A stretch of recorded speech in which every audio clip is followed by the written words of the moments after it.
Today, this is The Ugly Truth coming to you live from Trinity-Bellwoods Park here in Toronto on Queen Street West. It's Saturday, June the 18th, 2011. Coming to you again with wearechangetoronto.org. It's an international day of action against the tar sands today. Where worldwide people are making a stand and protesting against this action. The tar sands contain a lot of oil, which through complex processes can be extracted. Unfortunately, the extraction raises a lot of environmental and health concerns. There are issues with pollution and chemicals being leached into the environment, and also the Indigenous First Nations communities which live in the locale are being impacted by this. There have been many health concerns and even some cases that could be linking this action to many cases of cancer which are inflicting the First Nations people in northern Alberta. This particular rally in Toronto is supported by Greenpeace Toronto, Environmental Justice Toronto, and International Day of Action Against the Tar Sands Network, and also has the supports of the Indigenous Environmental Network. So again, we'll have a look and see what's going on. This is The Ugly Truth.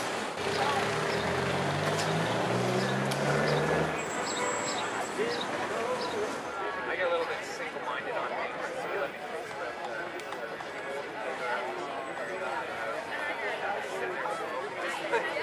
Craigslist, like... Global Mail, Africa Bureau, this morning.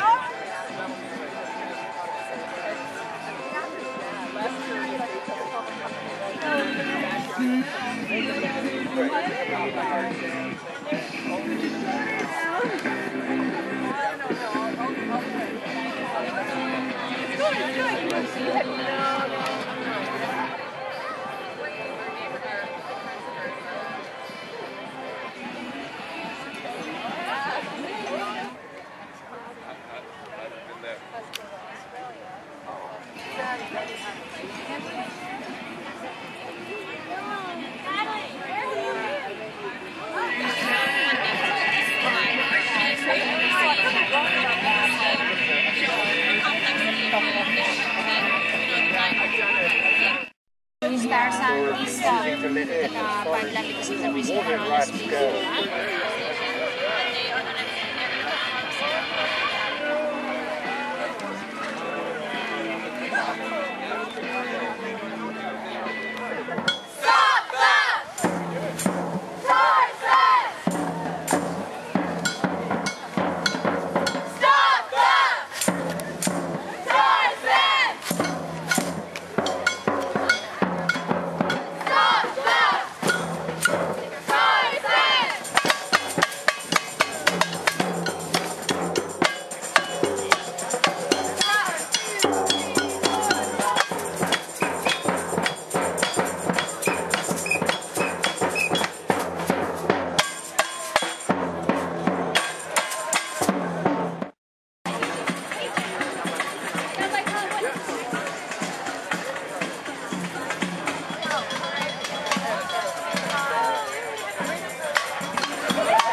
Hi there. Hi.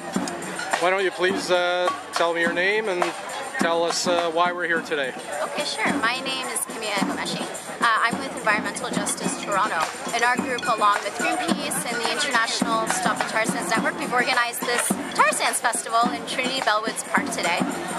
And basically what we want to do is create a really family-friendly space to talk about the environmental and social issues around the tar sands and really sort of debunk this idea that we need the tar sands to, sustain and build Canada's economy, because there's actually many different alternatives that we just need the political will to invest in to make possible. festival, like a green energy sector. So we're both talking about a lot of sort of the problems we're seeing in Alberta with the oil spills and basically the water depletion and pollution from the tar sands, how communities are being contaminated downstream from the tar sands, the massive deforestation of the boreal forest, and climate change, and how basically the tar sands are the #1 contributor to climate change in Canada, and what that means for us, what that means for the survival of the human species and other ecosystems. So a lot of talk about the issues, but also about other solutions that are possible that will continue to sustain and build the Canadian economy.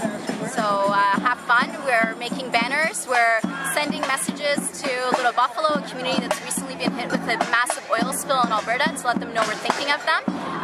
And yeah, info booth, toxic lemonade, mutant fishing game, lots of fun things for kids. So come on out. Excellent. I was reading on Greenpeace's website, there's also been an impact on the First Nations people. Do you know anything about links to cancer or anything with the chemicals that they're using for the processing of the tar sands at all? Yeah, most definitely, and thanks for bringing it up. A lot of communities downstream from the tar sands, but most importantly Fort Chipewyan, have been really devastated by the high levels of carcinogens in their water, and basically how their wildlife and fish are being contaminated. And these are communities that still very much live off of the land. There's hunters and trappers and really rely on the fresh drinking water from the Athabasca watershed and the fish there as a key resource. And so they've been seeing really rare forms of cancer in their community. And basically in a town of 2,000 people, you're seeing 1 to 2 dozen people dying from rare cancers every year. And in a form of cancer that we should only be seeing 1 out of 100,000 people dying from in Canada. So it's really unfortunate. And as I mentioned before, there's other communities that are dealing with the oil spills on their lands and how that's contaminating their water, their lands, and also the air. And children are getting sick and elders are getting sick. So there's a lot of devastating impacts. So also basically the projected expansions of the tar sands would mean that we would be producing 5 million barrels of oil a day by the year 2025. Right now we're producing 1 million barrels, and the only way that would be possible is to build pipeline infrastructure across coast to coast throughout Canada down to the US to be able to ship this very dirty oil to get refined across North America and then shipped around the world with oil tankers.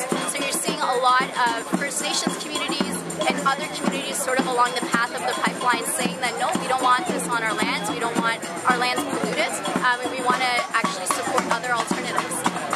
So that's really great. There's actually the Fraser Declaration in BC. It's 80 First Nations communities that are supporting a declaration saying that these pipelines are against our laws, and so we're saying no, we don't want it on our lands. And I think, yeah, that's really wonderful. Thank you for your time today, and keep fighting the good fight.